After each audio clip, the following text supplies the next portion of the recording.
Hello बच्चों, स्वागत है आपका सृष्टि यूपी बोर्ड टॉपर्स के ऑनलाइन प्लेटफॉर्म पर, जहां पर हम लोग यूपी बोर्ड का क्वेश्चन आंसर क्वेश्चन प्रैक्टिस करा रहे हैं जो पेपर में आने की संभावना बहुत अधिक है।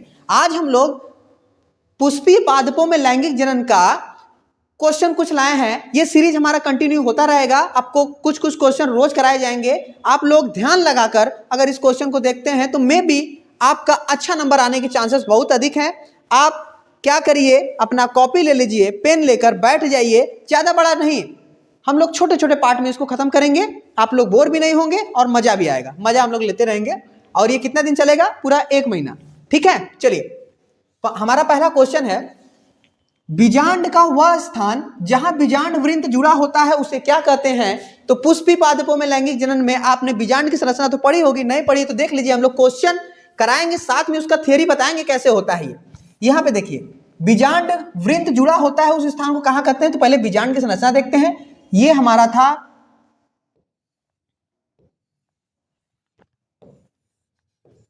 बीजांड। ये क्या है? बीजांड। बीजांड, ये पूरा बीजांड है और ये हमारा है बीजांड वृंत। बीजांड वृंत, ये बीजांड कहां पे जुड़ा है? देख रहे हैं ना, ये जुड़ाव है, ये जुड़ाव है। इस जुड़ाव को क्या बोलते हैं? इस जुड़ाव को हम लोग बोलते हैं नाभिका। नाभिका, या इसको इंग्लिश में बोलते हैं हाइलम। क्या बोलते हैं? हाइलम। तो यहां पे ऑप्शन क्या दिया है आपका? निभाग। निभाग देखिए ये स्थान होता है, ठीक है, ये निभाग है। नाभिका, हाँ ये नाभिका, ये क्वेश्चन आपका सही है। केंद्रक, माइक्रोपाइल, ये दोनों नहीं है। तो बीजांड जहां पे, जिस बीजांड वृंत से जहां पे जुड़ा है उस स्थान को क्या कहते हैं? नाभिका कहते हैं। आगे हम लोग चलते हैं क्वेश्चन नंबर 2 पर। ये हमारा क्वेश्चन नंबर 2 है। देखिए, पराग नलिका का अध्यावरण द्वारा पराग नलिका में प्रवेश क्या कहलाता है? तो पराग नलिका का अध्यावरण द्वारा पराग नलिका में प्रवेश क्या कहलाता है? क्वेश्चन में कुछ गलती है क्या? ठीक है, इधर देखिए क्वेश्चन क्या कर रहा है कि ये हमारा है बीजांड, अभी बनाया है। बीजांड के 2 स्तर होते हैं। पहला स्तर ये है, दूसरा स्तर ये है।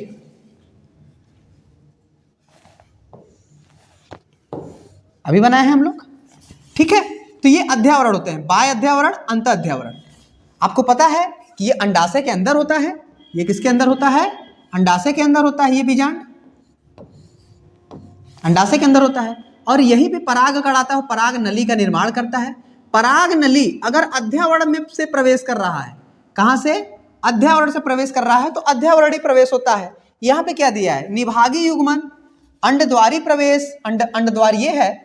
इनमें से दोनों, इनमें से कोई नहीं। तो भाई इनमें से कोई अध्यावरणीय प्रवेश दिया ही नहीं है, यानी इसका आंसर क्या होगा? इनमें से कोई नहीं, ये वाला आंसर होगा। ठीक है, ये अध्यावरण से प्रवेश नहीं हुआ है। ठीक है, अध्यावरण के प्रवेश को कहते हैं अध्यावरणीय प्रवेश। यहां पे आगे चलते हैं हम लोग। क्वेश्चन नंबर 4 पे आते हैं। बहुसंघी दशा पाई जाती है। ये देखिए क्वेश्चन दे दिया है एक, कुछ ऐसा जो आपको शायद ही बताया गया हो।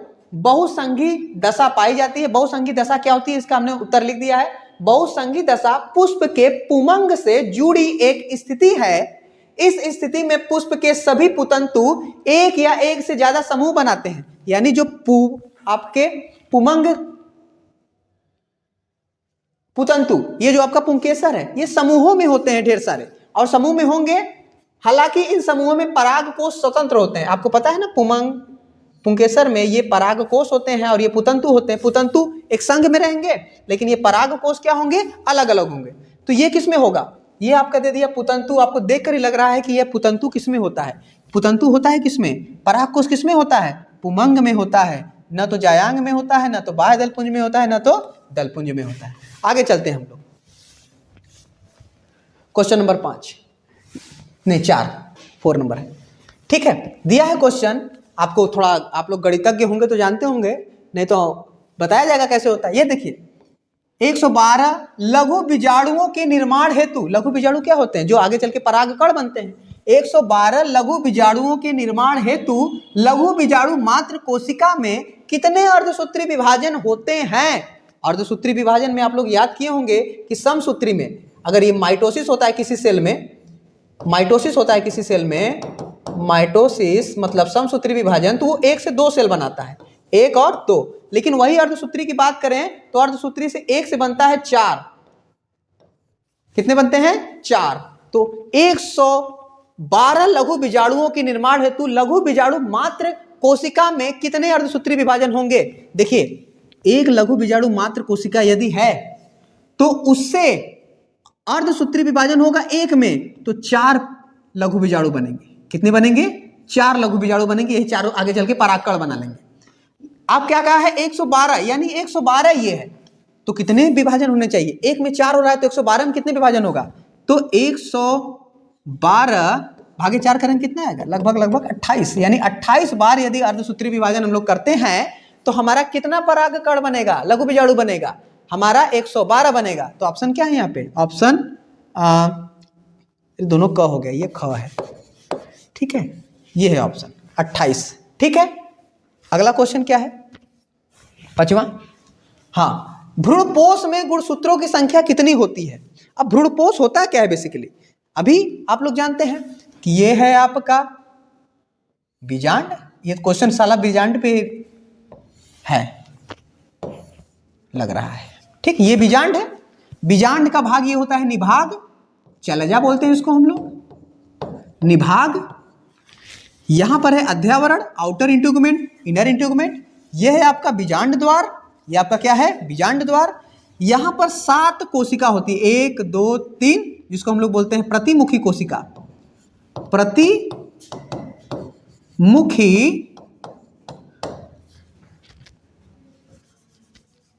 कोशिका, प्रतिमुखी कोशिका। यहां पर होते 3 ठो। ये दोनों सहायक होते हैं, सहायक कोशिका। ये बीच वाला होता है आपका अंड कोशिका, अंड कोशिका।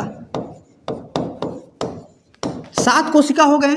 एक बीच में होता है ध्रुवी केंद्रक, जिसे कहते हैं हम लोग ध्रुवी केंद्रक, सिनर्जी केंद्रक, ठीक। ध्रुवी केंद्रक है। एक केंद्रक इसमें, एक केंद्रक इसमें, एक केंद्रक इसमें, 2 ठो इसमें, 1 2 3, यानी 7 कोशिका 8 केंद्रक होते हैं। ये आपसे क्वेश्चन पूछ सकता है, एक बीजांड में कितने कोशिका केंद्रक? 7 कोशिका 8 केंद्रक। और आपको पता है कि एक परागकण के अंदर 2 नर युग्मक होते हैं। एक नर युग्मक जो होता है वो ध्रुवी केंद्रक के साथ संलयित होता है, ठीक है, और बाकी एक अंड कोशिका के साथ संलयित होता है, तो द्विनिषेचन होता है, ठीक है। अब हमको क्या करना है कि यहां पर कौन सा ऑप्शन होगा, 2n 3n की 4n? देखिए, हमारे प्रत्येक सेल में, चाहे हमारा शरीर हो चाहे पादपों का शरीर हो, चाहे हमारा शरीर हो चाहे पादपों का शरीर हो, उसमें गुणसूत्र की संख्या होती है 2n। क्या होती है? 2n। यानी देखिए, हमारे इस कोशिका में देखेंगे तो 46 गुणसूत्र, 23 दूना 46, 23 दूना यहाँ पे 23 रख देंगे, 23 दूना 46। उसी तरह सभी पादपों की कोशिकाओं में 2n कोशिका होती है, 2n गुणसूत्र होते हैं, ठीक है। अगर युग्मक की बात करें तो नर युग्मक या हो मादा युग्मक, उसमें होगा खाली यन, उसमें क्या होगा? खाली यन। तो यहाँ पे देखिए 2 ठो केंद्रक है, यानी यन यन एक और यन, कितना हो गया? 3n। टोटल कितने हो गए? 3n होते हैं। इसको और डिटेल में हम लोग समझाएंगे, ठीक है। तो आज के लिए 5 क्वेश्चन इतना ही। आप लोग, उम्मीद है कि आप लोग को समझ में आया होगा। नहीं आया होगा तो आप लोग कमेंट में लिखिए, ये नहीं आया, हम आपको फिर से बताएंगे, ठीक है। चलिए, धन्यवाद।